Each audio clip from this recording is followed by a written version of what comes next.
لیکن من وجہن قیام کے مشابہ ہے، اور جب من وجہن قیام کے وہ مشابہ ہے تو رکوع کی حالت میں جو تکبیرات سابقہ ہیں، جو تکبیرات فوت ہو گئی ہیں تکبیرات واجبہ، انہیں رکوع کی حالت میں ادا کریں۔ فل احتیاط ہو، لہذا احتیاط اسی میں ہے ان یوتا بہا کہ ان تکبیرات کو رکوع کی حالت میں وہ ادا کر لے ہاتھ اٹھائے بغیر۔ یہ تو ہمارا مذہب ہے جو مفتبع ہے اور راجح ہے۔ وَإِنْ ابی یوسفہ، اور امام ابو یوسف رحمۃ اللہ تعالی علیہ فرماتے ہیں لا تقضا، ان تکبیرات کی قضا نہیں، لا تقضا هذه التکبیرات، ان تکبیرات کی قضا نہیں کی جائے گی رکوع میں، لأنه قد فات محلها، کیونکہ ذات کے اعتبار سے اس کا محل فوت ہو چکا ہے۔ کما لا تقضى القراءۃ والقنوت فیہ، جیسے کہ قراءت اور قنوت کی تکبیر نہیں کی جاتی، کا اعادہ نہیں کیا جاتا۔ اگر کوئی رکوع میں امام کو پائے، رمضان کے مہینے میں وطر پڑھ رہے ہیں، آخری رکعت کے رکوع میں امام کو کوئی پایا تو کیا اس سے کہیں گے کہ دعائے قنوت پڑھو؟ اگر عام نمازوں میں رکوع کی حالت میں کوئی امام کو پائے تو کیا اس سے کہیں گے کہ قرات کرو؟ اس سے نہیں کہا جائے گا۔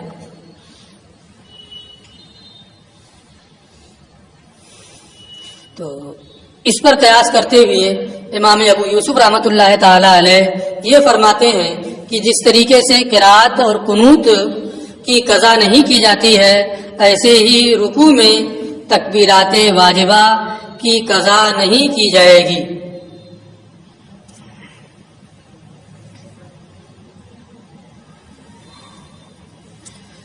امام ابو، یہ ہمارے یہاں مفتبع نہیں ہے، لیکن بظاہر لگ رہا ہے کہ ان کی بات قوی ہے نا، لیکن ایسا نہیں۔ اس کا جواب یہ ہے کہ یہ قیاس مال فارق ہے، یہ قیاس درست نہیں ہے۔ رکوع میں قرات اور قنوت یہ مشروع ہی نہیں ہے، لیکن رکوع جاتے ہوئے تکبیر، رکوع سے اٹھتے ہوئے تکبیر یہ مشروع ہے۔ تو جو چیز رکوع میں مشروع ہے اس کے کرنے کا حکم دیا جائے گا، یعنی تکبیر کے کہنے کا حکم دیا جائے گا، اور جو چیز رکوع میں مشروع ہی نہیں ہے، قرات اور قنوت ہے نا، اس کے کرنے کا حکم نہیں دیا جائے گا۔ یہاں آپ جو چیز مشروع ہے اسے غیر مشروع پر قیاس کر رہے ہیں، اس لیے یہ قیاس مال فارق ہے۔ راجح وہی ہے کہ رکوع کی حالت میں عیدین کی تکبیر کا اعادہ وہ کرے گا۔ ٹھیک ہے، یہ بات یہاں پوری ہو گئی۔ ووجوب الفدیۃ فی الصلاۃ للاحتیاط، ایک آیت کریمہ اس سے پڑھے ہیں علی الذین، اس سے پہلے پڑھے ہیں علی الذین یطیقونہ فدیۃ طعام، ہے نا، جو لوگ طاقت نہیں رکھتے ہیں روزہ رکھنے کی وہ فدیہ دے روزے کا۔ لیکن کوئی نماز نہیں پڑھا اور نماز کا فدیہ، اس پر تو کوئی نص نہیں ہے، لیکن اس کے باوجود ہمارا مذہب یہ ہے کہ کوئی انتقال کر رہا ہے، اخیر وقت میں اس نے اپنے وارثین کو وصیت کی کہ میری اتنی نمازیں چھوٹی ہوئی ہیں ان کا فدیہ دے دینا، تو فدیہ دینا واجب ہے، نماز کا فدیہ دینا بھی واجب ہے۔ یہ کہتے ہیں کہ یہ تو غیر معقول پر قیاس کرنا ہو رہا ہے، روزے میں فدیہ یہ غیر معقول ہے نا، قضا بمثلہ غیر معقول ہے، اور جو چیز غیر معقول ہوتی ہے وہ اپنے مورد کے ساتھ منحصر ہوتی ہے، اس پر کسی دوسری چیز کو قیاس کرنا صحیح نہیں ہوتا ہے۔ اس لیے روزے پر نماز کو قیاس کرنا اور یہ کہنا کہ نماز کا فدیہ دینا بھی واجب ہو جائے گا، یہ درست نہیں ہونا چاہیے۔ یہ کہتے ہیں یہ قیاس نہیں ہے، جواب دے رہے ہیں، بلکہ احتیاط کی بنیاد پر یہ حکم دیا گیا ہے کہ وہ نماز کا فدیہ بھی دے دے۔ ممکن ہے کہ اللہ قبول کر لے، نہ تفصیل کتاب میں آ رہی ہے۔ وہ وجوب الفدیۃ فی الصلاۃ للاحتیاط، اور نماز میں فدیہ کا واجب ہونا یہ احتیاط کی وجہ سے ہے۔ جواب سوال مقدر، یہ ایک سوال مقدر کا جواب ہے. تقریرہ، اس سوال کی وضاحت اور تفصیل یہ ہے ان الفدیۃ فی الصوم للشیخ الفانی، شیخ فانی کے لیے روزے کا فدیہ، جو طاقت نہیں رکھتا ہے اس کا روزے کا فدیہ دینا، لما کانت ثابتۃ بنص غیر معقول، جب یہ نص غیر معقول سے ثابت ہے. یہ عقلی چیز نہیں ہے، عقل اس کی کوئی وجہ نہیں سمجھ پا رہی. لما کانت ثابتۃ بنص غیر معقول، جب یہ نص غیر معقول سے ثابت ہے، ینبغی ان تقتصروا علیہ، تو اس کو اسی پر منحصر کرنا چاہیے کہ یہ اسی کے ساتھ خاص رہے گا. ولم تقیسوا علیہ، اور اس پر قیاس نہیں کرنا چاہیے. مماتا، اس شخص کو جو مر جائے، وہ علیہ صلوات، اور اس پر اس کے ذمہ میں نمازیں ہوں. یعنی فدیہ شیخ فانی کے لیے نص غیر معقول سے ثابت ہے، تو اس پر یہ حکم اسی کے ساتھ خاص ہونا چاہیے. اس پر اسے قیاس نہیں کرنا چاہیے کہ جس پر کئی نمازیں باقی ہیں اور اس کا انتقال ہو گیا، اس نے نماز کا فدیہ دینے کی وصیت کی، تو وارثین پر اس کا فدیہ دینا واجب ہو جائے روزے کی طرح سے، ہے نا. اس نماز کو اس روزے پر قیاس نہیں کرنا چاہیے. ما انکم قلتم، باوجود کہ آپ لوگ یہ کہتے ہیں، انہ اذا ماتا، کہ جب کوئی شخص انتقال کر جائے، وعلیہ صلوات، اور اس کے ذمہ میں نمازیں ہوں، واوصى بالفدیۃ، اور وہ فدیہ کی وصیت کر جائے، یجب علی الوارث، یہی مسئلہ ہے، یہی مفتابع بھی ہے، تو وارث پر واجب ہے ان یفدیہ، کہ وہ فدیہ دے، بعوض کل صلاۃ، ہر نماز کے عوض، اتنی مقدار میں جو ہر روزے کے عوض دیتا ہے نا. یعنی ہر روزے کا جو فدیہ ہے 2 کلو 47 گرام گیہوں وغیرہ، اسی طریقے سے ہر نماز کا، یہ نہیں کہ دن کی نماز کا اتنا فدیہ، رات کی نماز کا اتنا فدیہ، ہے نا. ہر نماز، 5 وقت کی نمازیں ہیں، وتر بھی ہے، تو 6 فدیے ہو جائیں گے ایک دن کے، ہے نا.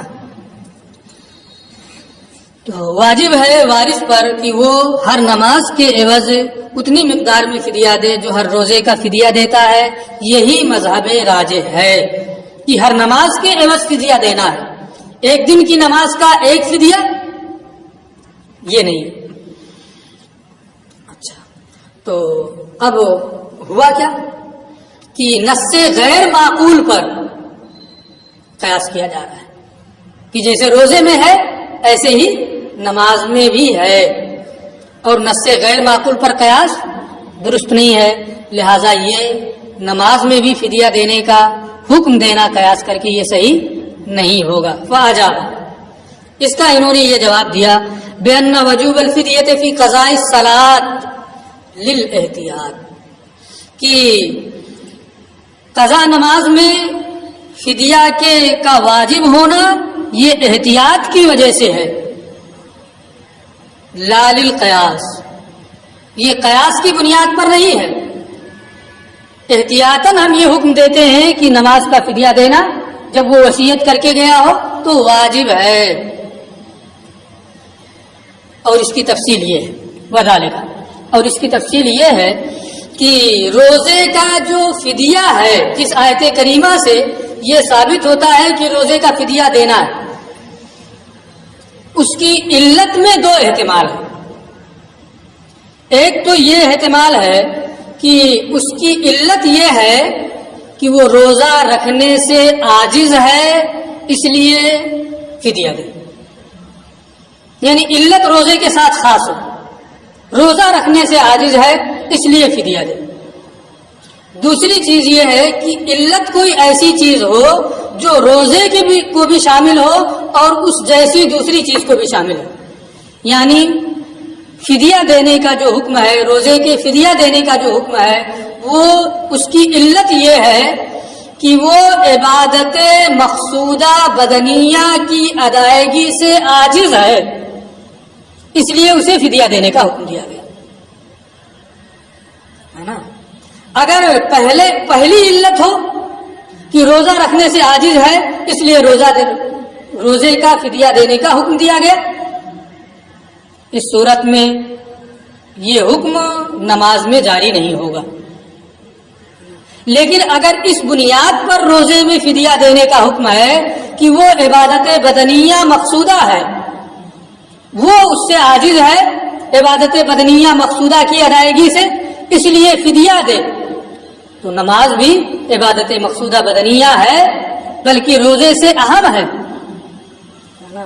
اس لیے اس میں بھی فدیہ دینے کا حکم ہوگا. تو یہاں دو چیزیں ہیں.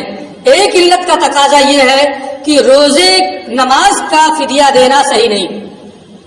ایک علت کا تقاضا یہ ہے کہ اس نماز کا فدیہ دینا بھی صحیح ہے نا. تو اب ہم نے دوسری والی علت کو لیا احتیاط کے لیے، ہے نا. ہم نے دوسری علت کو لیا ہے احتیاط کی بنیاد پر کہ یہ علت بھی ہے، اس لیے اس کو لیا جائے. ممکن ہے کہ اللہ تعالیٰ قبول کر لے اور بندے کو رہائی مل جائے.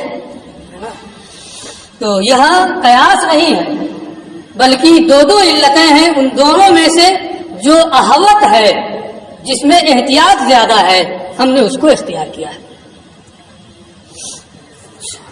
وذالک، اس کی تفصیل یہ ہے لأن نص الصوم، روزے کی جو نص ہے، روزے کی فدیہ کی جو آیت ہے، یحتمل ان یکون مخصوصا بالصوم، ممکن ہے کہ اس کی علت روزے کے ساتھ ہی خاص ہو، یعنی روزہ رکھنے سے وہ عاجز ہے اس لیے اسے فدیہ دینے کا حکم دیا گیا. ویحتمل، اور یہ بھی احتمال ہے ان یکون معلولا لعلت عامۃ، کہ وہ کسی عام علت کا معلول ہو، اور وہ عام علت یہی کہ عبادت بدنیہ مقصودہ کی ادائیگی سے وہ عاجز ہے، اس لیے اسے فدیہ دینے کا حکم دیا گیا. توجد فی الصلاۃ، جو عام علت نماز میں بھی پائی جا رہی ہو، عن العجز، یعنی عبادت بدنیہ مقصودہ کی ادائیگی سے عاجز ہونا، ہے نا، یہ عام علت ہے. اور یہ عام علت نماز میں بھی پائی جا رہی ہے. والصلاۃ نظیر الصوم، اور نماز یہ روزے کی طرح ہے، عبادت بدنیہ مقصودہ وہ بھی ہے. بل اہم منہ، بلکہ نماز روزے سے اہم ہے. کیسے؟ نماز یہ فی حد ذات ہی عبادت مقصودہ ہے، اور روزہ تو بظاہر نفس کو عذاب میں ڈالنا، اسے بھوکا رکھنا ہے نا، تو فی حد ذات ہی تو ہوا نہیں. ہاں حکم شرع ہے، اللہ کا حکم ہے، اس لیے وہ بھی عبادت بدنیہ مقصودہ ہے. یہ کہتے ہیں بلکہ نماز روزے سے اہم ہے، مرتبے میں، رفعت میں اور شان میں. فامرنا، تو جب یہاں دو علتیں ہیں تو ہم نے نماز کی جانب میں بھی فدیہ کا حکم دیا دوسری علت کے پیش نظر. فإن کفتنہا، اگر یہ فدیہ اللہ کے نزدیک نماز کے لیے کافی ہو جائے، فبہا، تو بہت بہتر ہے، بندہ رہائی پا جائے گا. وإلا، اور اگر قبول نہ بھی ہو، یہ کافی نہ ہو فدیہ کے طور پہ، تو کم سے کم اسے صدقہ کو تو ثواب ملے گا. اس کے نام سے صدقہ کیا گیا، اس کے ایصال کے لیے صدقہ کیا گیا، تو اسے اس کا ثواب بہرحال ملے گا. تو اگر فدیہ کے طور پہ کافی نہ بھی ہو تو صدقہ کا ثواب اسے بہرحال ملے گا، اس لیے یہ فائدے سے خالی نہیں. وَإِلَّا فَلَهُ ثَوَابُ الصَّدْقَةِ، ورنہ اسے صدقہ کا ثواب تو بہرحال ملے گا. اس لیے ہم نے یہ حکم دیا ہے احتیاط کے پیش نظر. وَلِهَذَا، یہی وجہ ہے کہ امام محمد نے زیادات میں فرمایا تجزی ہے انشاءاللہ. نماز کا یہ فدیہ دینا اگر اللہ چاہے تو اس کے لیے کافی ہوگا. جو قیاسی مسائل ہوتے ہیں وہ مشیت پر معلق نہیں ہوتے، اگر چاہے اللہ تو ایسا ہو جائے گا. تمام چیزیں مشیت الہی سے معلق ہے نا، لیکن جو مسائل ہوتے ہیں نص قطعی سے ثابت ہے نماز پڑھنا، اگر اللہ نے چاہا تو نماز پڑھیں گے. کیا پڑھیں؟ اگر اللہ نے حکم دیا ہے صاف صاف، ہے نا، تو پھر اس میں یہ کیا، اگر اللہ چاہے گا تو نماز پڑھیں گے، ہے نا.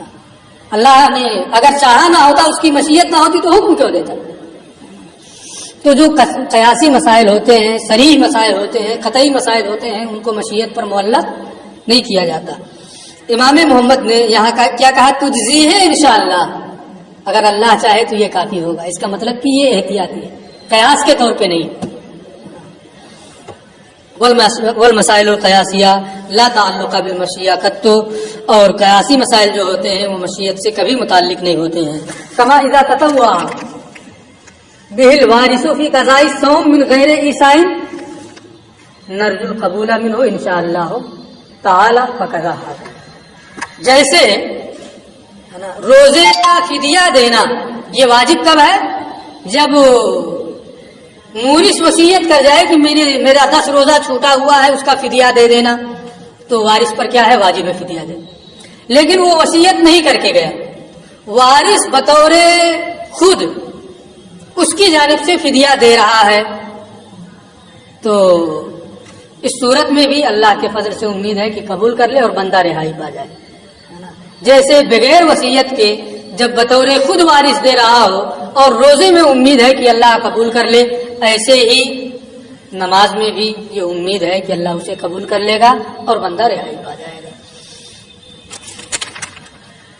جیسے جب کوئی بطور خود، جیسے کہ جب وارث بطور خود فدیہ دے روزے کی قضا میں مورث کی وصیت کے بغیر نرجو القبول منہ، تو ہم اس کے قبولیت کی امید رکھتے ہیں اگر اللہ چاہے فقضا ھذا، تو اور یہی حال نماز کا بھی ہے، ہمیں اللہ کے فضل سے امید ہے کہ وہ اس کے اس فدیے کو قبول کر لے گا اور وہ